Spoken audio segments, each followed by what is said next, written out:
Someone in my group said they couldn't play that week due to scheduling issues. Come next week, they leave the Discord server without any kind of warning or telling anyone. They never came back. Well, at least now you can play next week, maybe, right? Good morning, good afternoon, and good evening, wherever and whenever you are. I am Rune from Rune'sGuild, and I am back with another episode of RPG Horror Stories. Before we get into even longer of an introduction, let's go ahead and roll some posts. So I recently lost one player for my game, and I was trying to fill the gap with a new player. This didn't go too well. All the stories here were too short to make a separate post about any of them, so I put them all together. Player 1. The Dragon. That is quite a story. This player created a character that would literally be a dragon, a large and strong dragon who could also take the form of a human so they could travel with the party. It was, of course, an idea I couldn't agree on. But I figured out that instead of simply denying it, we could somehow make it fit the story. Okay, maybe his character would actually be a dragon, stuck in human form because of insert story reason. Thanks to that, he would have a motive to travel with the party, and maybe it would develop an interesting story. I presented this idea to the player, but no, he said he didn't like it. He must be able to turn into a dragon, fly, breathe fire, etc. When I refused, he started whining about how bad of a DM I was, and so on, so I just blocked him. Oh man, I wish I could be a dragon. I don't know. Player 2, the little girl. This is even shorter a story. This guy wanted to play as a 13-year-old girl. I told him hell no and explained to him that his character is way too young. He accepted and said he'd make him a bit older, like maybe 14 or 15. Yeah, he didn't make it to his first session. Okay, that's kind of a red flag as a person, I think. Or maybe not. Maybe that he needed, maybe he is trying to experiment with his own gender, and maybe he feels comfortable being a small girl. I don't know. We'll never know because the session never happened, and I'm kind of glad it didn't happen because I feel like based on all of the other stories from this week, probably not the best. Anyways, player 3. The one with no reason to follow the party. This is pretty self-explanatory. I specifically asked all the players to make a backstory that was at least a little bit connected to the main plot, or at least gives them a reason to follow the plot. This guy's backstory was anything but that. But okay, I gave him a benefit of the doubt at his first session. He decided that his character would have no reason to follow the party, and the party had no reason to drag him with them. Me, having a zero tolerance party for the I have no reason to follow the party, decided that, okay, his character is left behind and now he has to make a new one. No joke. And there's no coming back from that. He was trying to argue, but I said I don't care. I don't want to hear his excuses. He knew I had zero tolerance for that, and I deleted his character from my Discord chat, and he left soon after. I don't understand why people have such a hard time, like, if you know what the story's gonna be, make your character around that. Don't be all like, my character has a different objective entirely, and if I don't do that, then I'm not going to be following the party, and we have to do what I want to do because blah blah blah. Just play the game. It's no different than playing like Skyrim or something. Yeah, you can play the side quests, you can do whatever you want on the side for as long as you want, but eventually you're going to have to do the main game. At some point you're going to run out of stuff to do except for that. And it's just like, you wouldn't go into Skyrim thinking, yeah, I'm never going to kill a dragon. I don't have any stake in doing that. You know, I mean, maybe you would. I don't know. Find a different game, though. Player 4, the Dragon Slayer. Uh-oh, don't introduce him to player 1. This guy probably didn't even read the lore of my world, because despite the lore stating that there were no dragons for the last few thousands of years, he is coming from a family with a long-time tradition of killing dragons. And he was basically a dragon slayer, with a sword and armor made of dragon scales, yada yada yada. I explained to him that his family could not exist like this because there were no dragons for so long. He insisted that I should change the lore of my world to fit his backstory, etc. Even though it would kinda ruin the whole story, he promised that he will make a new character, but he was AFK on the server for like 2 weeks and wasn't even responding to my text, so I removed him. So yeah, so far, it's going pretty well. You know, I can't help but feel like it's not going that well. Player 1 is probably the best out of all of these, I feel, because Because at least he just wanted to play a dragon, you know, like he just wanted to be a dragon. I mean, I guess still like it doesn't fit in with the lore at all because he said in the last one that the dragons are supposed to be gone for like 1,000 years. So I don't know, but like I guess player 1's probably the most reasonable, or maybe player 2 is the most reasonable, depending on what he wanted to do. I don't know. Player 3 and 4 though, yeah, I would have kicked them out pretty quick. Anybody who's like, yeah, well, change your lore for me, is selfish, and then one's like, I don't have anything to do with the party, is also pretty selfish. So in my opinion, gone. Anyways, next post. So this is a pretty long one, but buckle up, it's our obligatory episode long post. So this happened about 2 weeks ago. The campaign went on for over a year, and I'm still a bit salty about what happened. Firstly, about me. I've been a D&D 5e DM for about 2.5 years now for a homebrew campaign in my homebrew world, which sadly fizzled out due to scheduling conflicts. I've been there, I feel that. I've also ran multiple one-shots and been in multiple, but I've never been a player in an actual story campaign. So, when I had seen a call for players reposted by someone I follow on Instagram, I jumped at it, asked if I could join, and we had a session 0. I don't remember the contents anymore, and a test game. Soon enough, we started our campaign with 3 players, and were later surprisingly joined by 2 more. So, let's introduce our cast, and to be fair, I mentioned them all since they were all kind of relevant to the story. Me, a lizard folk sorcerer. Wolf, a half-orc monk, also played a Goliath paladin until he died, but that is detailed later. Secrets, playing a tiefling warlock.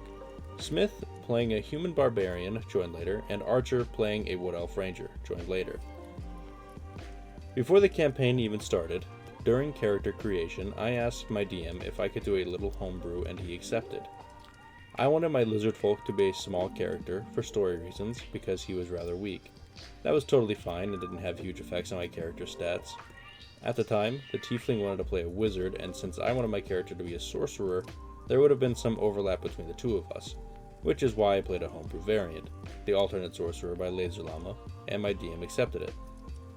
Another minor change was the psionic spell list of my subclass, Aberrant Mind, which I changed to fit my character's source of power, a sapphire dragon. I included Find Greater Steed for one of my 4th level spells, which later became a problem, but more on that in a bit. So, we started our adventure by playing through Lost Mines of Phandelver. It's always Lost Mines of Phandelver. And it was all well and fine. We had an additional player for a time, but they dropped out after missing multiple sessions and being generally unresponsive. We later transitioned over into Tyranny of Dragons, and that is where the other 2 players joined and where the railroad began. From that point onward, we didn't have much agency in where to go anymore. We were told via NPC messages that a place was going to be under attack.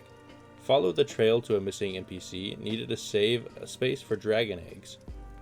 Then we were forced to join a caravan to Waterdeep as soon as possible, and after arrival there, we needed to leave again with only 2 days.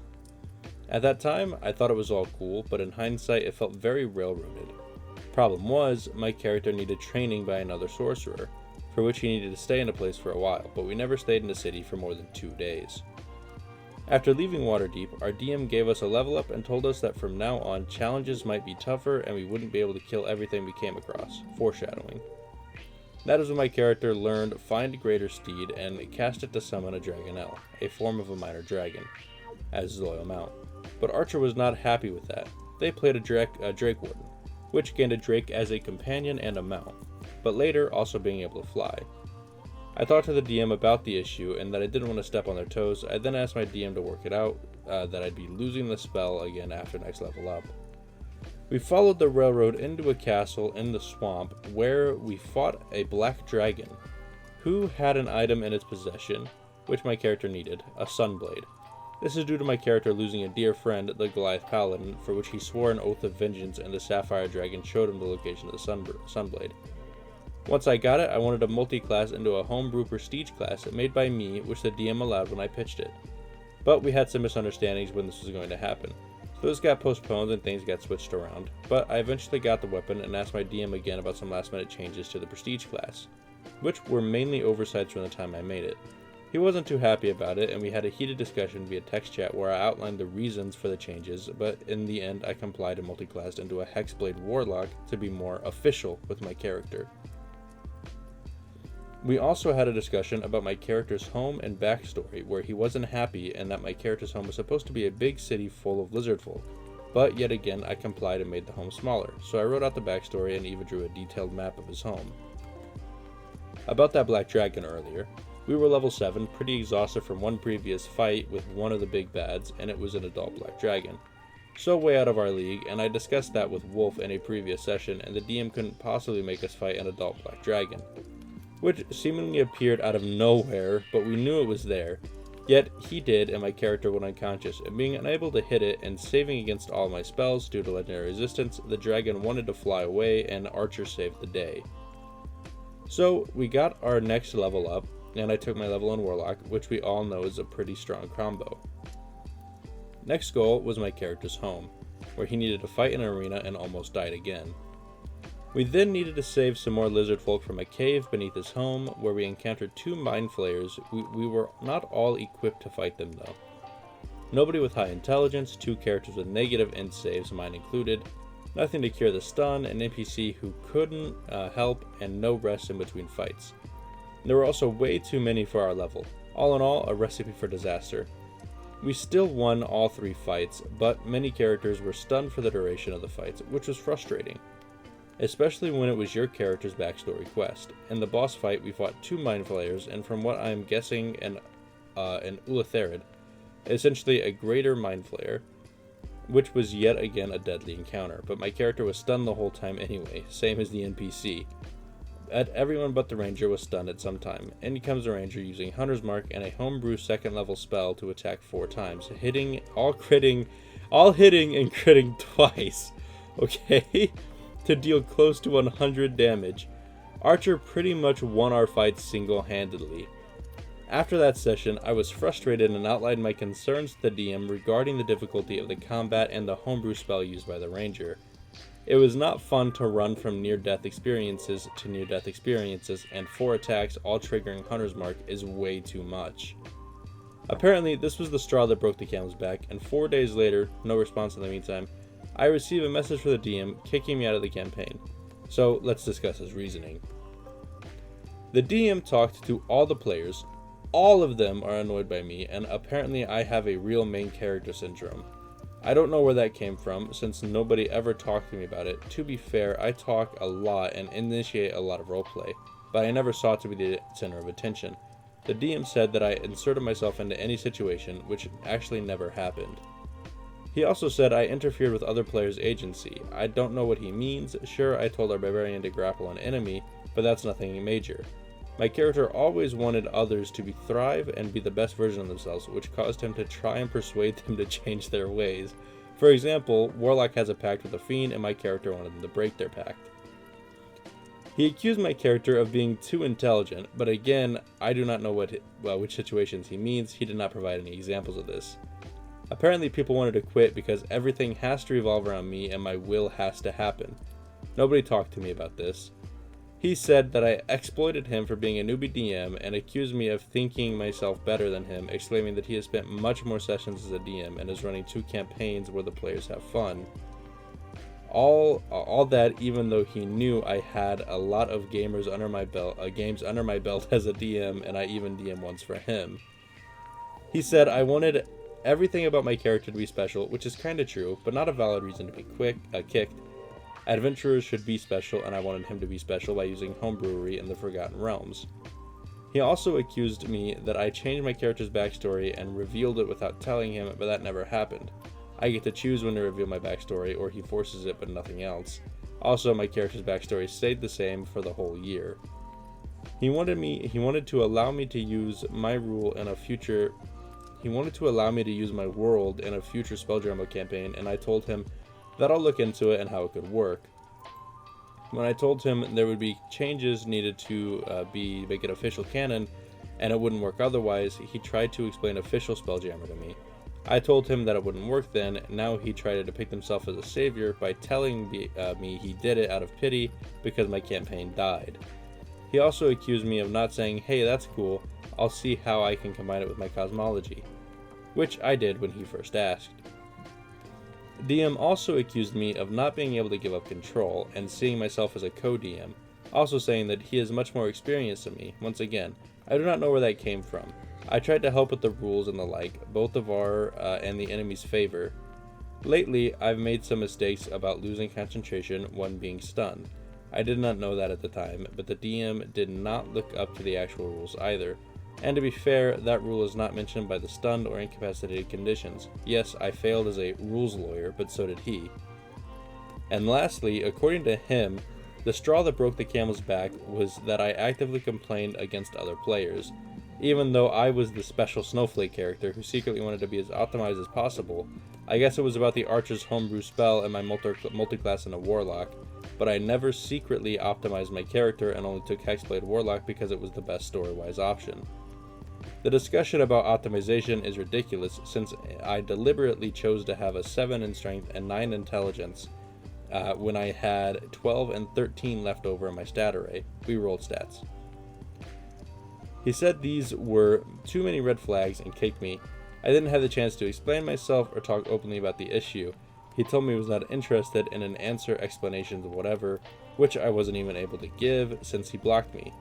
He also added a postscriptum telling me that my character's story will end positively and he will still change many things in his tribe, but this is no longer part of our story. So he took away my player agency from me. My character was never supposed to have a happy ending. He was being eaten away by his desire for revenge, all the while giving everything to make others become the best version of themselves without considering his own needs. Okay, that was a long one. A lot longer than I thought it was going to be when I first read it.